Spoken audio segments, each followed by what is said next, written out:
So hello, welcome back to Alnahudy Central for this very late February update. And the reason being, it's just been a hectic month full of this. And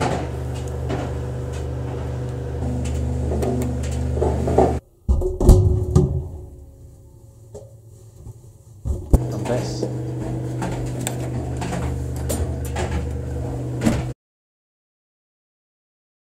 And then this came along. So North Wales, where we are, has been gripped by the beast from the east. Hence why we've been snowed in. The kids have been off school, which ultimately means less time in the hobby room, but it's not all doom and gloom because we had a lot of fun together. I think we all want to spend as much time as we can doing our hobby, but I think it's important to remember that a young family, I've got a wife, and if I spent all my time in the railway room, I think I would be divorced quite quickly.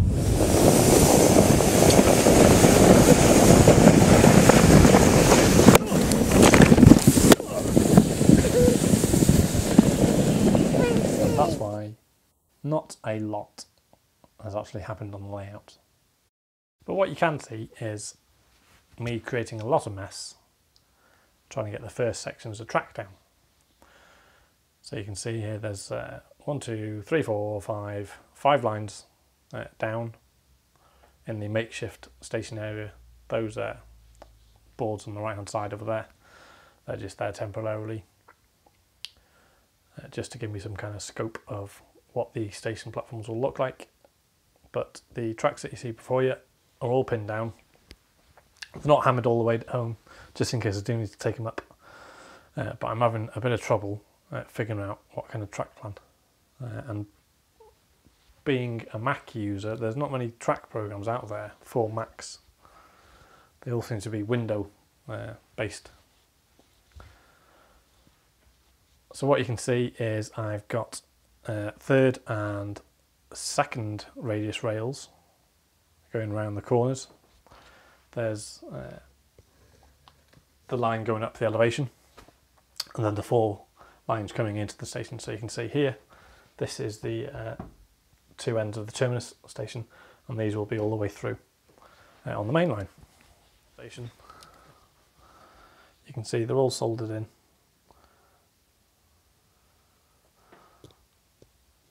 You can see there. And I've tried to do it all in line so that underneath the baseboard there's some kind of continuity and some kind of order underneath. So I'll take you underneath and show you how it's all wired in. So as you can see there, the dropper wires are all designated with the red and black wires. The dropper wires all go into that chock block there, the positives, and then the negatives all go into that chock block there.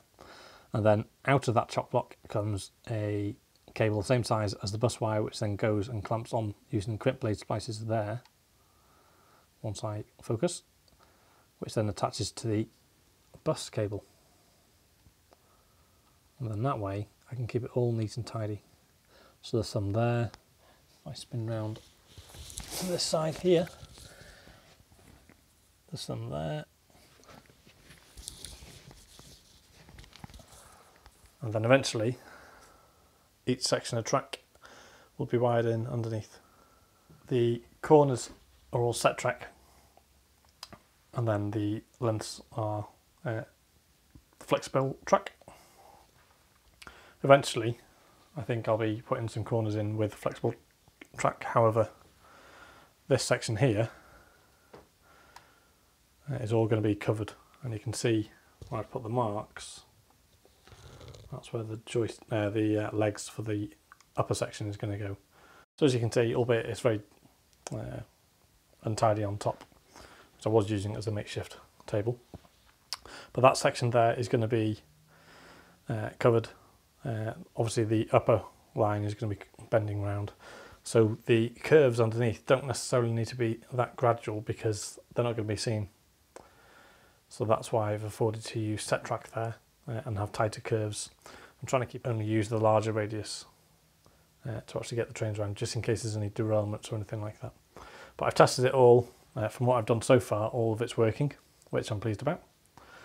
and the locos don't seem to have any problems whatsoever to get up the incline.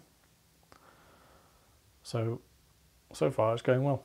The only problem being that the only times I do get to come up here is at night time, once the kids have gone to bed, and trying to find time to actually nail down the track instead of hammering it down into the actual baseboard and waking up my children.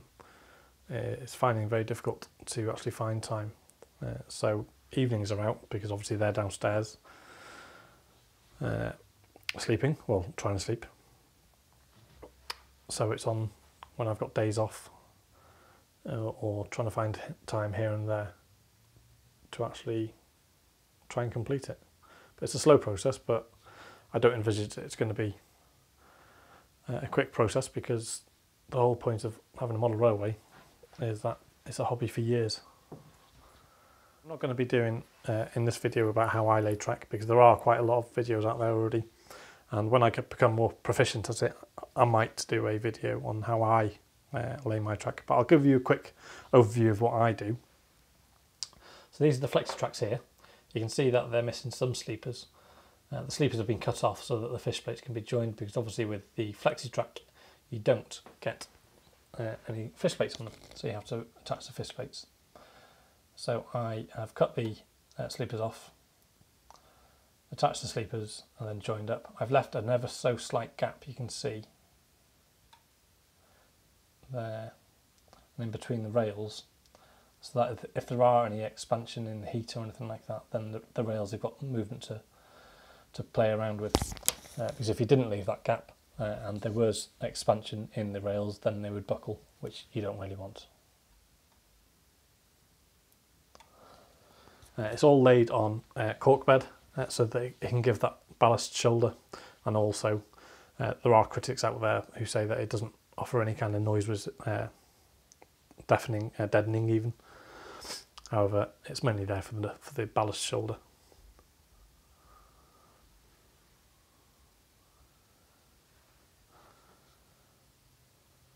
And eventually,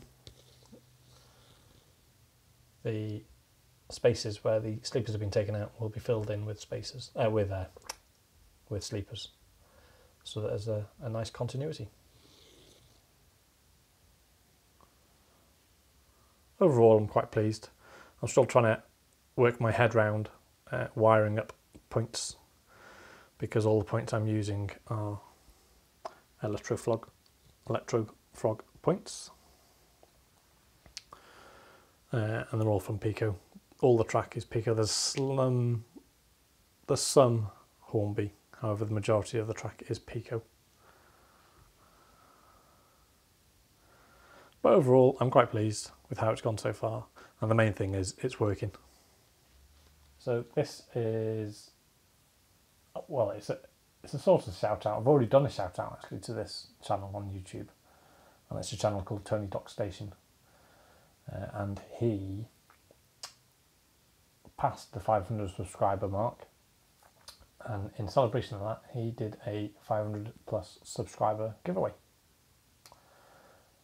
So it was put up on video about 3 things that he was going to give away, one being a wagon, one being a Pico building, and another being a bush scenery kit. And all you had to do is enter which one you wanted in order of what you liked, and put a comment onto one of his videos, and then it was picked out at random, and fortunately I was one of the channels that got picked out, and I picked my 1, 2, 3 preference, and I was the last person to be picked out. I think he's actually redrawn it because one person didn't claim the tanker, but the order that I chose it in fortunately came up trumps, and I won this.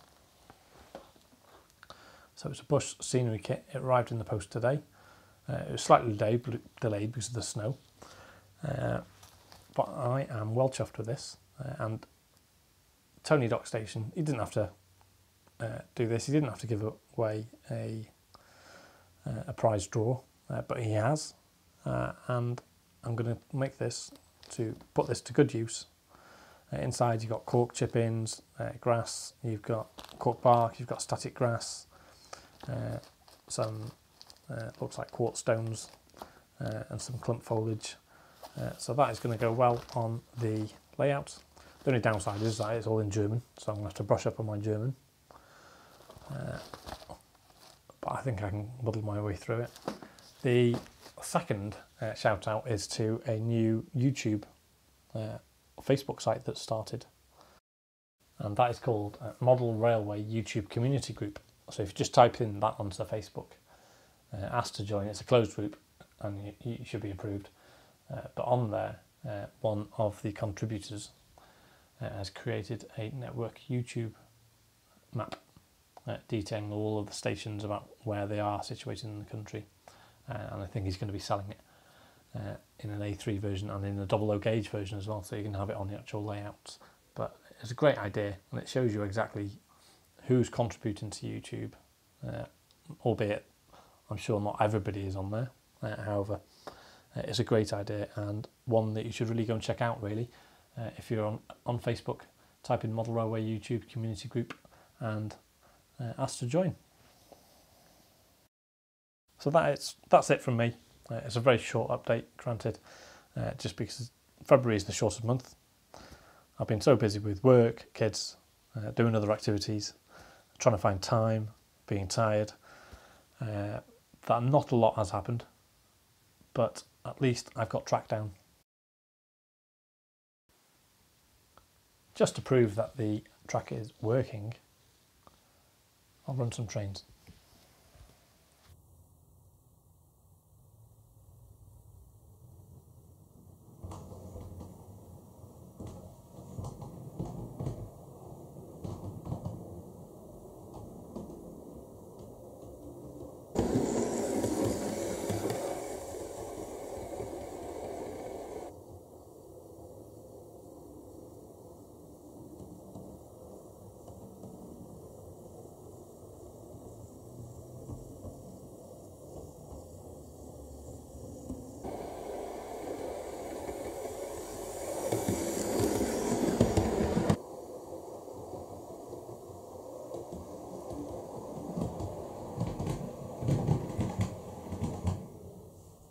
I hope you enjoy the channel. If you do, please comment or give me a thumbs up or like and subscribe. I always take all feedback, even if it's negative criticism, because then it shows that I can improve on things. Please leave your comments below and I'll come back soon with another video.